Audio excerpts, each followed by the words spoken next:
But now we should go to the second part of our discussion, scientific institutions and representatives of them.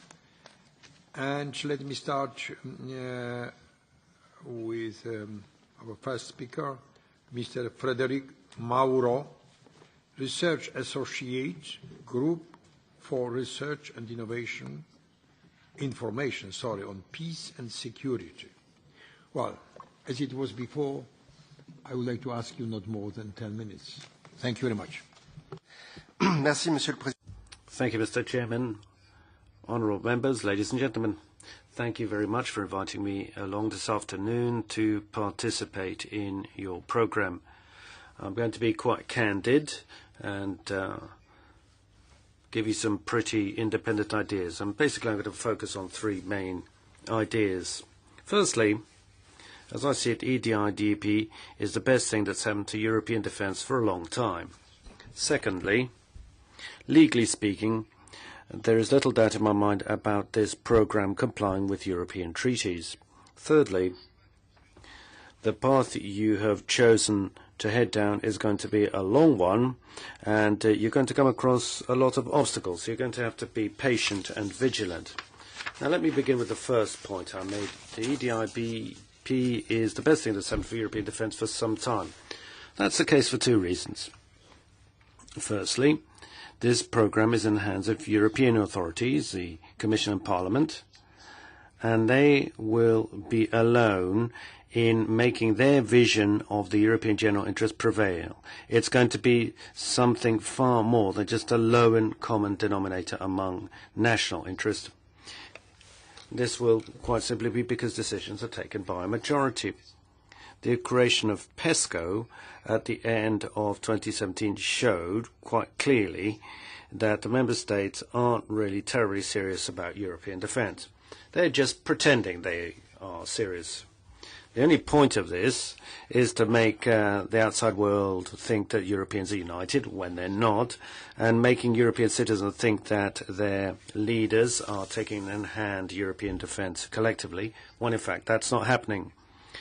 And I have to say that probably the same holds true of the CARD, the Coordinated Annual Review on Defence, for the pure and simple reason that you can't collectively and annually check whether targets objectives have been delivered on if you haven't got any objectives in the first place.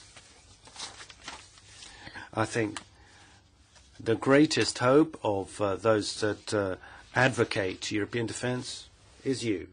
We're counting on you, and I'm a firm advocate of European defence. The second reason that makes me think that the EDIDP is good news is that it takes a market approach to defence, but it doesn't just look at supply as the 2009 directive does, but rather it looks at demand. In other words, it puts money on the table, doesn't just lay down a set of rules, and that potentially could be a game changer, potentially. And that's really my second set of remarks, conformity to the treaties.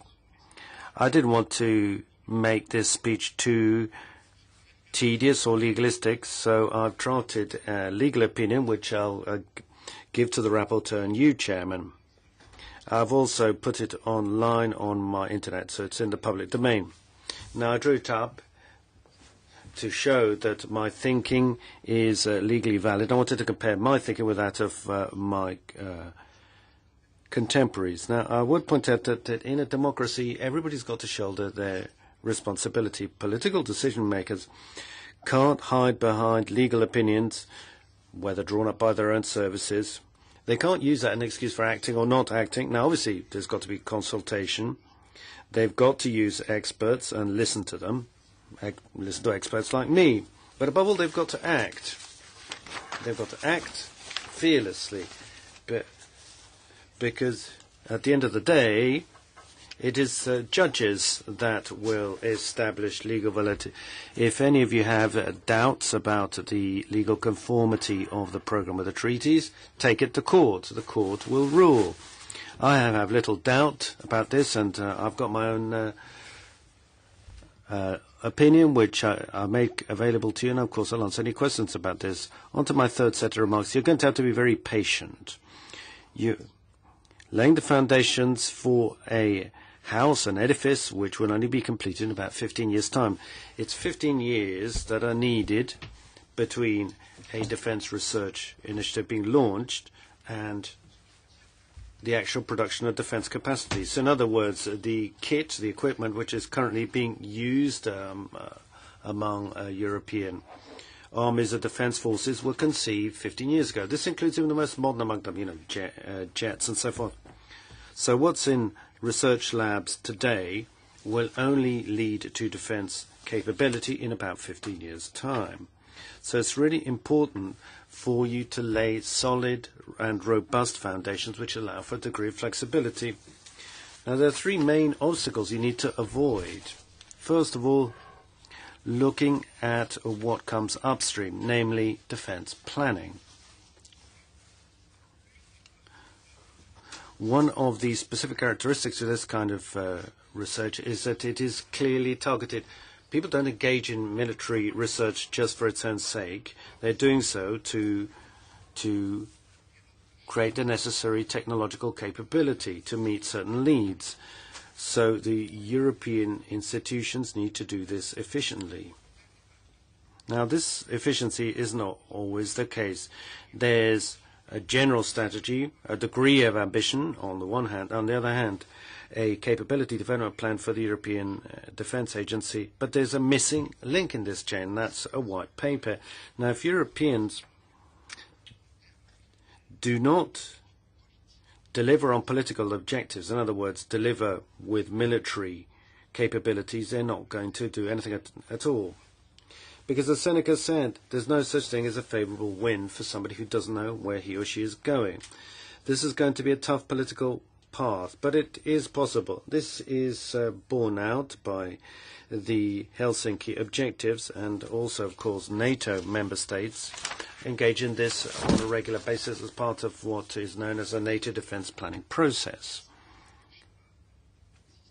If R&D isn't clearly linked to defence planning, basically you're just organising another beauty complex. We've seen that with PESCO just now, and all this is going to do is mean a bit of extra income for the industry and, of course, allow politicians to say that they're doing something about the problem. That's why your parliament has a preeminent role to play.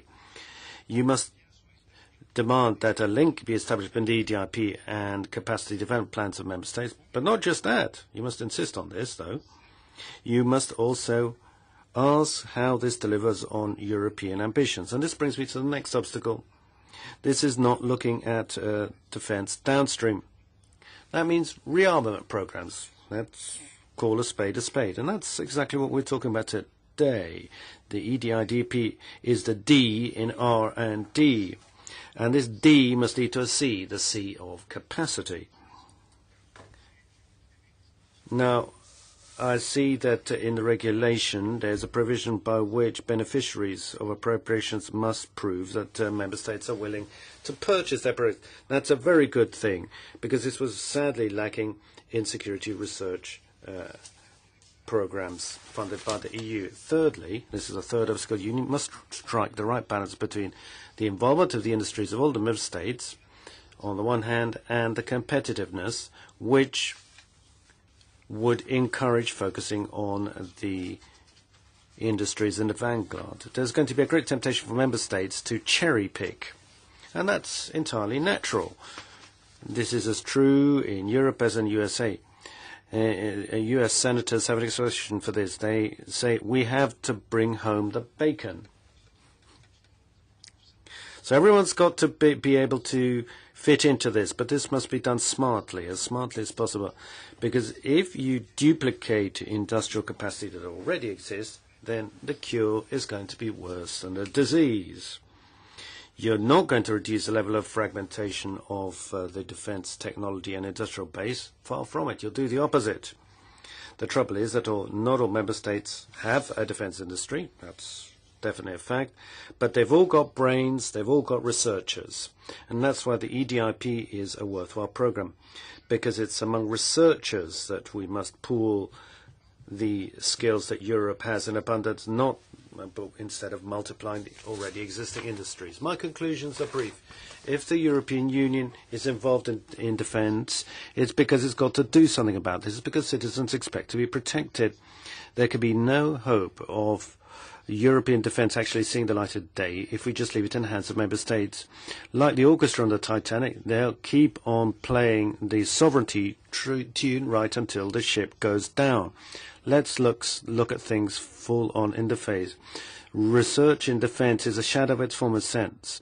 Its last groundbreaking innovation was radar and jet fighters back in the 1940s. Today, you've got a unique opportunities to save European defence. Take advantage of it. This is about our autonomy, about our independence, and about our freedom. Ultimately, it's about the continued survival of the European project, because if Europe doesn't defend its citizens will start asking, what's the point of Europe? Thank you.